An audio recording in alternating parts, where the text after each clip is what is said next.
Hey, what's up? Hello, everyone. Welcome into Fantasy Filmball, the show where we turn movies into sports and sports into something we don't talk about here. My name is Matt. My name is Dyl. You know what time it is. It's draft time, and if you can't tell by my voice, I'm a little let down. I got blown out. It wasn't even a competition last week. It was like 75-25, 80-20. I haven't even looked at it since yesterday. It wasn't a contest, so I bow down. I take the L. So you know what that means? You get the first pick this week. Last week, after we finished recording, we talked about how there was an obvious top choice for what we're going to be doing today, which is an 80s horror draft. We're going to be taking 80s horror movies in honor of Evil Dead Rise, which just released.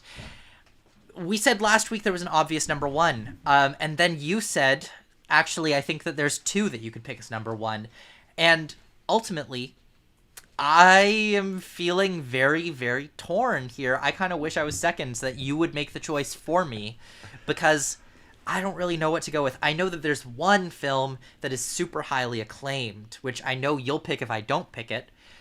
I'm not a huge fan of that film, is what I'll say. And I think what I have to do here is I have to trust my gut and go with my favorite 80s horror movie, which is The Thing. Okay, I'm cool. not going to be going with The Shining, which is very obviously going to be your pick next. But I'm going to go with The Thing instead. This is John Carpenter's masterpiece in my mind. The Thing is an excellent, excellent horror movie in that it presents the most frightening situation, a situation where you're enclosed with a bunch of people and you don't know which one of them could be the imposter, because everyone's acting a little bit sussy, right? Everyone's a bit of a sussy baka out there.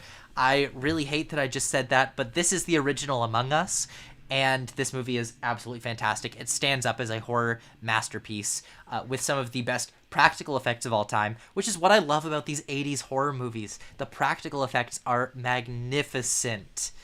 But Dylan, take us away. I know what you're going to pick, so just do it. Get it over with. Nah, I did say there's two movies that could arguably go number one, and they're still both on the board. So I'm going to take the one I prefer more, and that is Aliens. I'm going to contest that. Aliens is not a horror movie. Well, I am currently on 3 different websites of the best 80s horror movies ranked, and Aliens appears on all of them. The genres that it says on LETTERBOXD, it does say science fiction, thriller, and action. It does not say horror. But I don't know. Let's talk about it before we make a disqualification, because I don't want to do a disqualification just like I say it so it goes. Let's talk about it. What's your argument for the movie being horror? And then I'll give my argument for the movie not being horror. While it's not a typical horror movie, it very much introduces and has various themes of horror elements, of suspense elements, of thriller elements. Then also going to the other resources here that aren't Letterboxd, Rotten Tomatoes listed as a horror movie. Entertainment Weekly has it as a horror movie. IMDb on this horror list, comprehensive list, has it as a horror movie. So there's some other prominent sites out there that do have it, while I do see that Letterboxd does not have it itself. So this is one where I'm willing to, forgive it, but I will also take it if it's available. So, I mean, you make a good point. Everyone on the internet saying it's a horror movie. What I would say, personally, and I will give up my contest on here, but what I'll say, Aliens for me is a film that I think what James Cameron did so excellently is he realized that what is a horror movie when you have one alien roaming around killing people on a spaceship becomes an action movie when suddenly you have an army of people up against these creatures, right? The fear of it becomes less when they're not lurking through the dark, when they are out in the open attacking. And a large portion of Aliens, of course, is them still lurking through the dark, but because there's a swarm of them and because there's an army facing them, it does lose that sort of horror feeling to me. That it's not a slasher where it's killing people and picking off the crew. It becomes a sci-fi thriller. And that's what I love so much about what James Cameron did in that movie, is that he saw the potential to reinvent the film, to reinvent the series and view it through a different lens. I think it's one of those movies that toes the lines because it's definitely an action thriller, but it also definitely has horror elements. It's just how much horror, if you want to say this list is solely for traditional horror movies, or movies that influence horror into a little bit of them. Because if I also go to Wikipedia, Wikipedia also includes horror in one of its initial titles, but its first thing is science fiction action film, while later it does mention horror. So it's completely up to you. I lose this contest. There's enough resources out there that are disagreeing with me on this, so it's going to be up to the audience, it's going to be up to the voters to decide, is Aliens a horror movie? And if you don't think so, vote for me. Fair enough. I will contest my votes for everyone out there. Even if you think I have the better rest of the team, if you don't consider Aliens to be a horror movie, give your vote to Matt, because that's 5 movies versus 4, and by numbers, 5 should win. Yeah. But to our initial, you have a stellar rest of your team, though. So, well, to add to the stellar rest of the team, the initial movie that Matt and I both said probably would be number 1 to most people. I love it. I like this movie a lot. I wouldn't say I love this movie. I wouldn't say it's the best here, but I would be remiss to pass on it, and that would be Stanley Kubrick's The Shining. I have a little bit of a bold take. I think Dr. Sleep is the more enjoyable film between the two, but The Shining's still very good, and it's one that I feel like everyone watches at least once, because they have to know what all the hype about. Some people, like Matt, may not be as big on it. Some other people, like some people I know in my life, are huge on it, and I'm like above average. I don't think it's the greatest thing, but it's still pretty good, and it is revolutionary, changing the genre for better or for worse. I think The Shining is one of the best movies ever made. I also just don't think it's that enjoyable. I don't think it's that scary. I think it relies a little bit too much on music. But that said, it is gorgeous to look at. The cinematography, the production design, unparalleled. So if anyone who's going to come at me for not really loving The Shining, I just said it's one of the best movies ever made. I just, on a personal level, I don't jive with it. So like, what can you do? What can you do? But good first 2 picks. Very, very good first 2.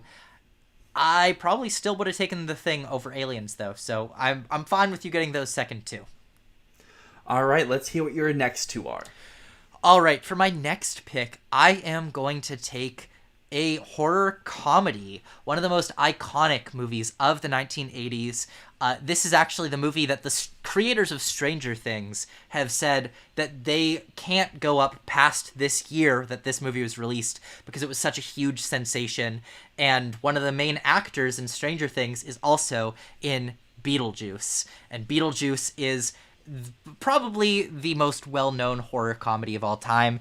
Some might say it's less of a horror. I think it uses so many horror elements that even though it never seeks to scare, it is a movie about a haunted house and about ghosts and about the afterlife, and Tim Burton does it all so brilliantly. Michael Keaton is so funny in this movie. The design elements are perfect. Yeah, this one is just a great horror comedy overall. Fun for the whole family. Fair enough. And, you know, to circle back to our discrepancy from a little bit earlier, I think if Aliens counts, Beetlejuice counts as well. I think they both have the same argument of where, are they actually horror, but they have enough elements to fit into this draft. We're bending the rules a little bit today. And then for my next pick here, I guess I'm between 2, and one of them I know you haven't seen. The other one I don't know if you'll be thinking about, but I think I'll go with the one that I know you have seen and take another comedy horror movie, because I'm not a big scary guy. I don't really like to be scared.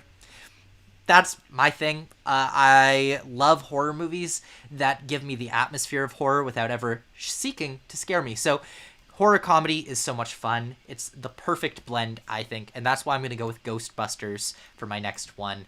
Again, really not a horror because it's a family movie, but it kind of toes that line. It's of course a movie about the afterlife. It's about ghosts. It takes those elements and that atmosphere of horror and it puts it into one of the funniest movies of the 1980s. This one is legendary for many, many good reasons, and it spawned one of the most loyal fan bases and a large franchise off of it for very good reason. It's a great film. All right, everyone out there, I rescind my statement from earlier. You can still vote for my team if you don't think Aliens is a horror, because I don't think those last 2 movies are any more horror than Aliens are. So it's back to being a fair game.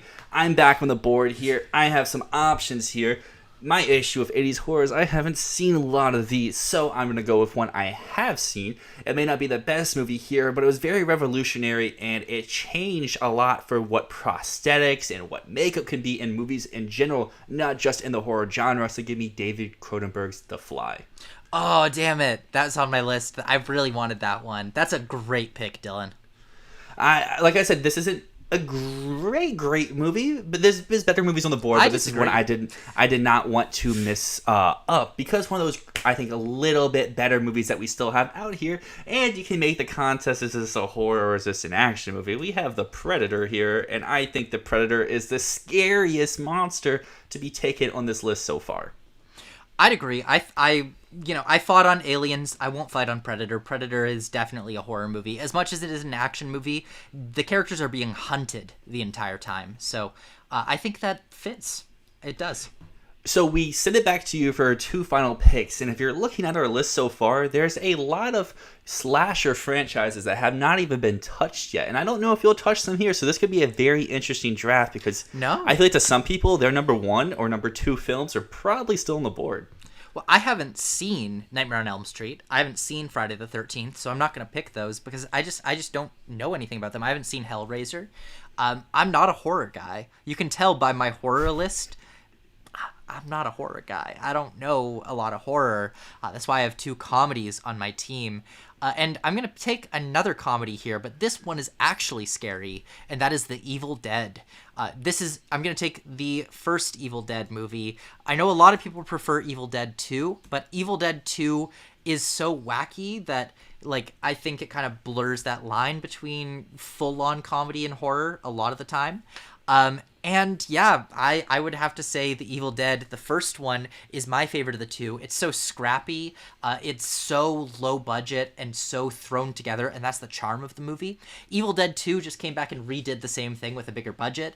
The first one, like, they just strapped a camera to a plank of wood and ran through the forest with it, and I think it's just magical. It's got fantastic practical effects. This movie legitimately terrifies me every time I watch it, despite being genuinely hilariously funny. It is a Sam Raimi movie, so you know it's going to be hilarious, but despite being genuinely funny, it's also terrifying. It's very hard to make something funny and scary that are both equally both of those, because a lot of the time you make comedy horror and you're going to trade out the horror to make it funny, or you're going to trade out the funny to make it scary, and Evil Dead, the original, does both perfectly. And for my last pick here, I think I'm going to pick another comedy horror, because again, this is what I think the 80s are best for. The 80s really nailed the atmosphere of goofiness with scariness. Right, you have this kind of blend of the two. People are really into the practical effects. This is probably the last era where all the films had these kind of goofy practicals going on all over the place. And so you get really great creations with these practical effects, like The Thing, or like The Fly, like the monsters in The Evil Dead, or like the flower in Little Shop of Horrors, which is a musical. It is a horror musical, but it is a really fun movie. It's gory. It scared the crap out of me as a kid. I haven't seen it since I was a kid. I know it left kind of a bad taste in my mouth as a kid because it scared me so much, but it is a funny movie as well. It's got great songs too. And you know what? What I had to do with my team here is build a team that doesn't go for the scares, doesn't go for the thrills, but goes for the entertainment factor and the horror aesthetics, right? Is Beetlejuice a horror? Is Ghostbusters a horror? No, but they are taking inspiration from everything that horror movies have done to deliver something really entertaining, really fun, that meshes the genres together. So I already took The Fly, so I'm not going to take An American Werewolf in London, because I feel like they both kind of aim for the same thing of the reinvention of prosthetics and makeup, and I just think The Fly does it a little bit better, even if American Werewolf in London was the first one. So I'm going to knock that one off of my list here. We have a few horror franchises that got their start here, like Friday the 13th, Child's Play, Nightmare on Elm Street. I'm going to knock all of them off because I'm not the biggest fan of slasher franchises. I can admit when there's a good one, like I really like Scream, but I'm not a huge fan of the majority of those. I think they have good moments, but they don't make for great movies. So the one I am going to go with, and this one kind of falls into the comedy because I don't really have a comedy one yet, I'm going to go with Day of the Dead. Oh, interesting. I kind of thought you might take Gremlins. I thought about it, but I've already had Gremlins before, and I was like, I lost that draft and I took Gremlins, so it's on my bad list. It's on my naughty list since it's a Christmas movie. So I am going to leave that off here, go with Day of the Dead, and I think this one kind of, combines both of those. It has some funny moments, but it's primarily a horror. It has some good scares as well, and it kind of hits all the marks, and it's one that I don't think is too grotesque either. Like, you can still watch this from not a young age, but a younger age into more older horror fans. Yeah, that's a great pick. I mean, we need a good zombie movie in here, and Day of the Dead totally fits. I don't think I've actually seen that one. Also, I just want to say, missing out from my list, I would have loved to have taken Videodrome or Poltergeist or The Fog. Those are the ones that I was also looking at that I didn't take. But let's recap this draft. It's an 80s horror draft where we both have some picks that are just definitely not horror. But I did The Thing, Beetlejuice, Ghostbusters, The Evil Dead, and Little Shop of Horrors. Is my team very horror-filled? You be the judge of that. Dylan, what did you take? So on the flip side, I have Aliens, The Shining, The Fly, The Predator, and Day of the Dead. The team of the B's, clearly. So let us know what you guys think. Who has the better team? Make sure you go and vote in our YouTube community tab. Whoever wins will get to be the first pick for next week's draft. So go out and vote. Make your voice be heard. Sometimes these votes get very, very close, so we need every vote. It all counts. But until next time, my name is Dyl. And my name is Matt, and this is Fantasy Filmball.